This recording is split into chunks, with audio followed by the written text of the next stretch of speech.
নমস্কার, এনটিভি ডব্লিউবিতে আপনাদের প্রত্যেককে স্বাগত জানাচ্ছি।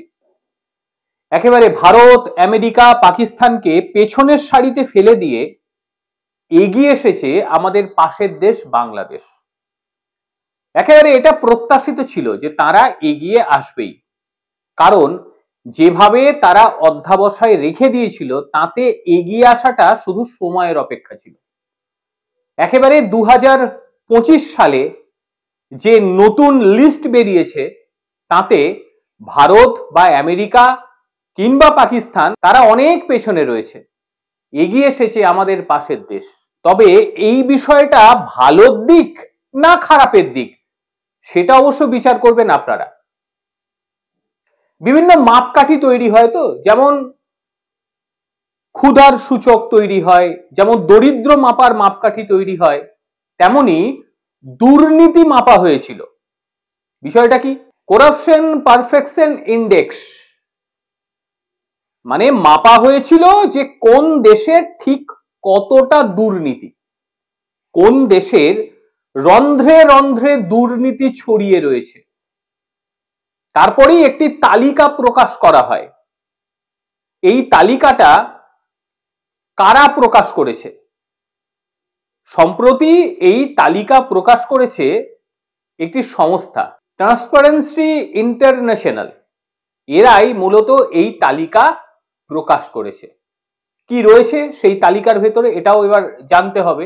কিভাবেই বা তারা তালিকা তৈরি করলো? এরা মূলত 180টা দেশ নিয়ে কাজ করেছে। এই 180টা দেশের বিভিন্ন বিষয়ের বিশেষজ্ঞদের মতামত নিয়েছে, সঙ্গে ব্যবসায়ীদের সঙ্গে কথা বলেছে। তারপরই দুর্নীতি সম্পর্ক যে ছবি, সেই ছবি বোঝার চেষ্টা করেছে। তারপরেই একটা মার্ক দিয়েছে তারা, মানে 0 থেকে শুরু করে 100 স্কেল পর্যন্ত তারা দিচ্ছে। ধরুন কেউ 100 পেয়েছে, মানে সেখানে একেবারেই দুর্নীতি নেই।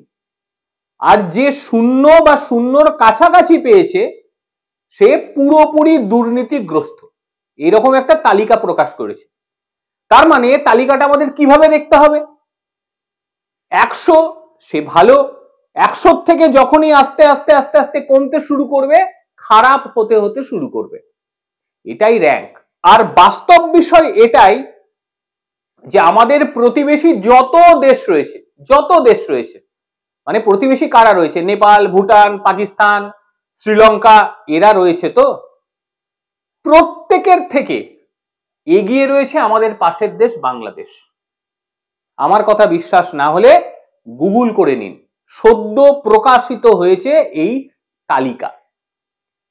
তালিকায় একেবারে শীর্ষে যার অবস্থান সে হচ্ছে ডেনমার্ক, মানে 100 মার্ক পেয়েছে।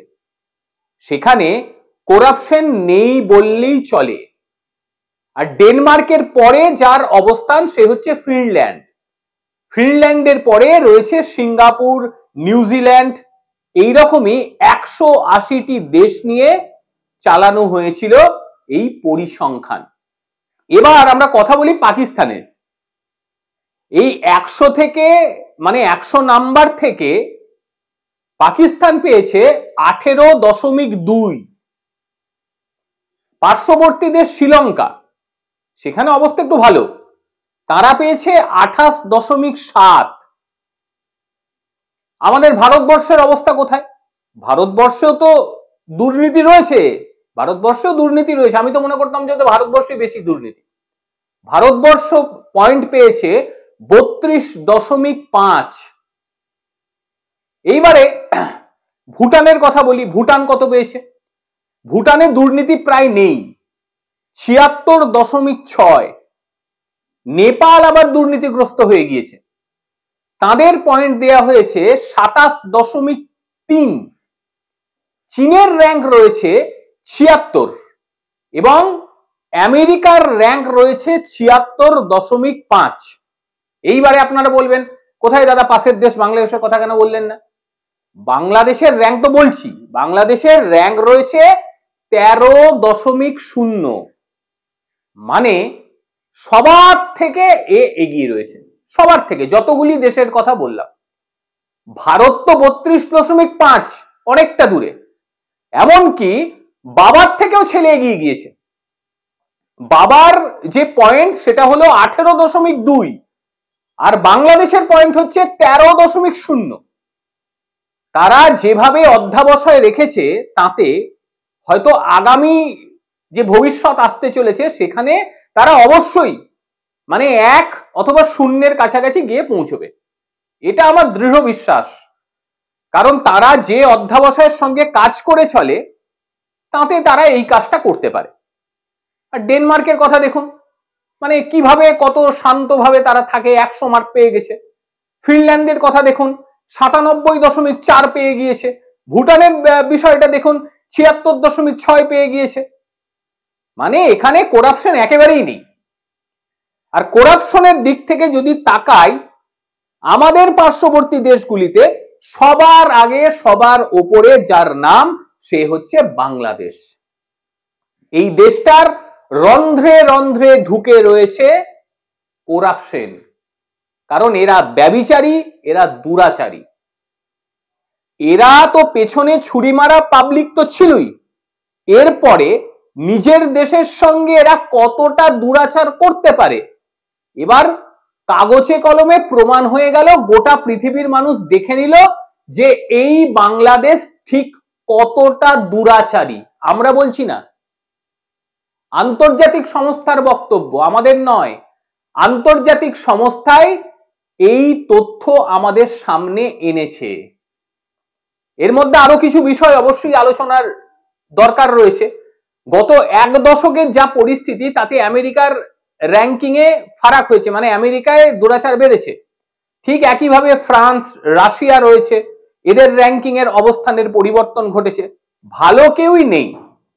আর একেবারে শেষের দিকে যার কথা বলছে পুরোপুরি দুর্নীতিগ্রস্ত সে হচ্ছে দক্ষিণ সুদান, এবং তার কাছাকাছি যারা রয়েছে তারা হয়েছে সোমালিয়া। সোমালিয়ার জলদস্যুদের বিষয় জানেন, খাবার না থাকলেই এটাই হবে, মানে অবস্থান একেবারেই ভালো নাই। ভেনিজুয়েলা রয়েছে, ভেনিজুয়েলা রয়েছে, তার সঙ্গে সিরিয়া রয়েছে যুদ্ধবিধ্বস্ত। এখানের অবস্থা তো খারাপ হবেই। ফলে এদের রন্ধ্রে রন্ধ্রে ঢুকে রয়েছে করাপশন। তবে এশিয়ার যে সমস্ত দেশগুলি রয়েছে তার মধ্যে বাংলাদেশ ভালো ফল করেছে করাপশনের দিক থেকে। তার জন্য অবশ্যই একটা ক্ল্যাপ দেওয়া উচিত আমাদের প্রত্যেকে। মানে কিছু ক্ষেত্রে তারা তো ভালো করলো, ভারতকে পেছনে ফেলে দিল, আমেরিকাকে পেছনে ফেলে দিল। তবে এবার যদি নিজেদের দেশের কথাই বলি, নিজের দেশেও কিন্তু করাপশন কম নেই। কারণ আমরা টেক্কা দিতে যাই চীনের সঙ্গে, আমরা টেক্কা দিতে যাই আমেরিকার সঙ্গে, অথচ করাপশনে তাদের ধারে কাছে আমরা থাকতে পারছি না। তাদের থেকে আমরা অনেক পিছিয়ে গিয়েছি। তাদের যে মার্ক দেওয়া হচ্ছে, আমেরিকায় 76.5, চীনের রয়েছে 76, সেই জায়গায় ভারতের কত বললাম একটু আগেই, সেই ক্ষেত্রে ভারতের রয়েছে 32.5। অনেকখানি। আমাদের এখানেও যে একেবারে করাপশন নেই বলবো না, কারণ বিভিন্ন রাজনৈতিক দলের বিভিন্ন নেতৃত্ব, তাদের বিভিন্ন সাঙ্গপাঙ্গ, তারা একেবারে করাপ্টেড। এবার সেই করাপশন গুলো যারা করছে তারা ওই প্রান্ত থেকে ব্যারাটপকে এসে আমাদের দেশে করাপশন করছে কিনা আমার জানা নেই, এটা দেখার বিষয়। মানে করাপশনে যাদের নাম উঠছে ওই দেখবেন একটু ওই ক্যালকুলেশন করে শিকল ধরে যেতে যেতে ঠিক দেখবেন যোগাযোগ পাবেন ওই পাশের দেশের সঙ্গে।